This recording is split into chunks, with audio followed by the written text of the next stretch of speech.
It was now the 8th day since I had had my accident in the desert, and I had listened to the story of the merchant as I was drinking the last drop of my water supply. "Ah," I said to the little prince, "these memories of yours are very charming, but I have not yet succeeded in repairing my plane. I have nothing more to drink, and I, too, should be very happy if I could walk at my leisure toward a spring of fresh water." "My friend the fox," the little prince said to me. "My dear little man, this is no longer a matter that has anything to do with the fox." "Why not?" "Because I am about to die of thirst." He did not follow my reasoning, and he answered me, "It is a good thing to have had a friend, even if one is about to die. I, for instance, am very glad to have had a fox as a friend. He has no way of guessing the danger," I said to myself. "He has never been either hungry or thirsty. A little sunshine is all he needs." But he looked at me steadily and replied to my thought, "I am thirsty too.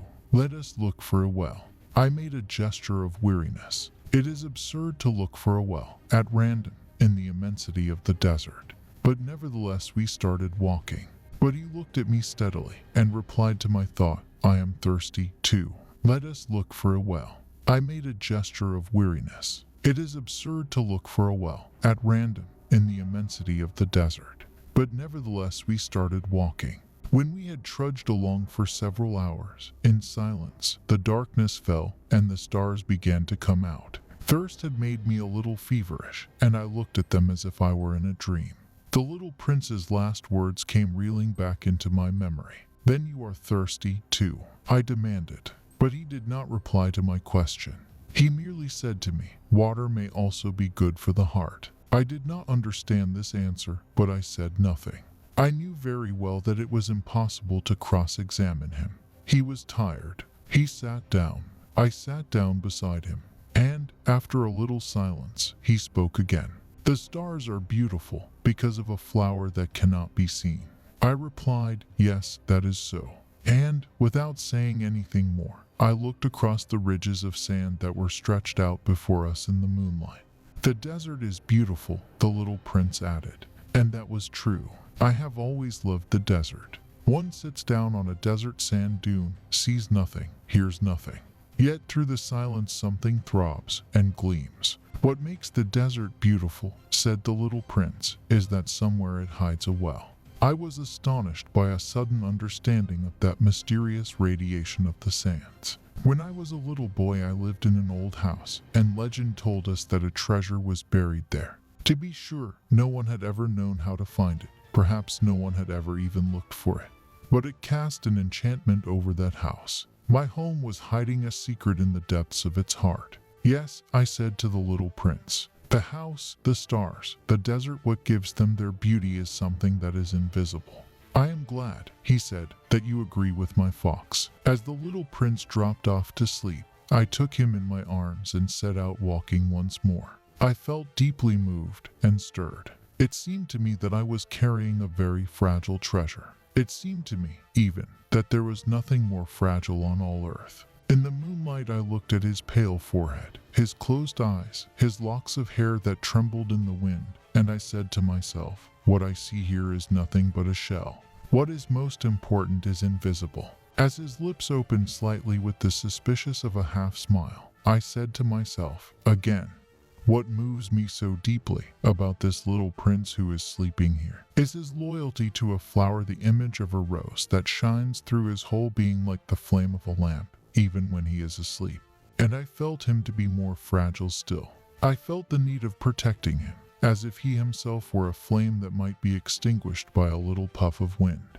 And, as I walked on so, I found the well at daybreak. "Men," said the little prince, "set out on their way in express trains, but they do not know what they are looking for. Then they rush about and get excited and turn round and round." And he added, "It is not worth the trouble."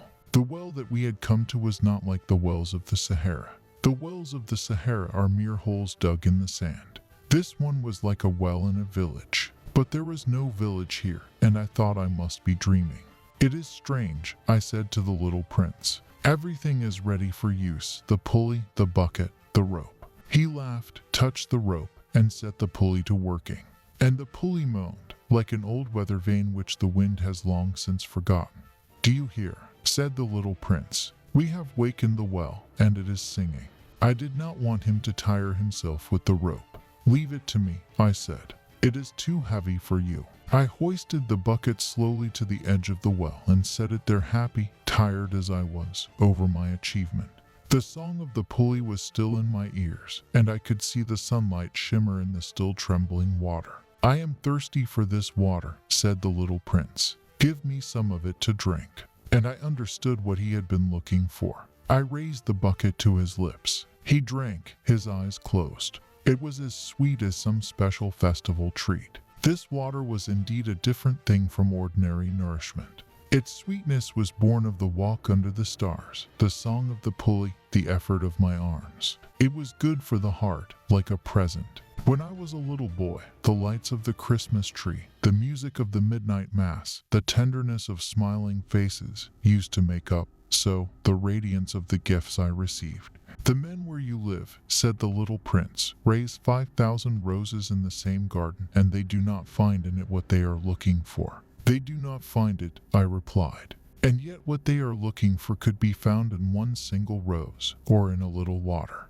"Yes, that is true," I said. And the little prince added, "But the eyes are blind. One must look with the heart." I had drunk the water. I breathed easily. At sunrise the sand is the color of honey, and that honey color was making me happy too.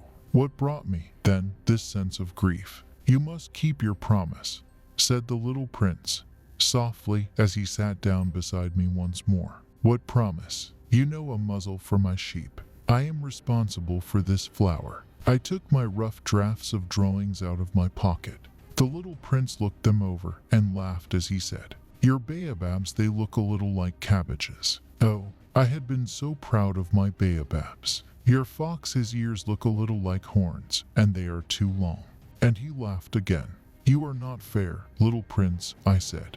"I don't know how to draw anything except boa constrictors from the outside and boa constrictors from the inside." "Oh, that will be all right," he said. "Children understand." So then I made a pencil sketch of a muzzle, and as I gave it to him my heart was torn.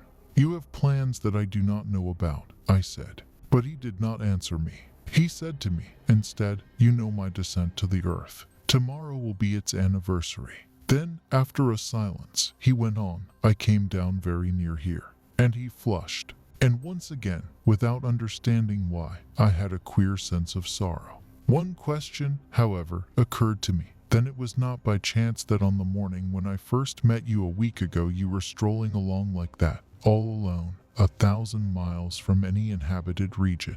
You were on your back to the place where you landed. The little prince flushed again, and I added, with some hesitancy, perhaps it was because of the anniversary. The little prince flushed once more. He never answered questions, but when one flushes, does that not mean yes?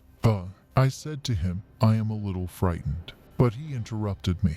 "Now you must work. You must return to your engine. I will be waiting for you here. Come back tomorrow evening." But I was not reassured. I remembered the fox. One runs the risk of weeping a little if one lets himself be tamed.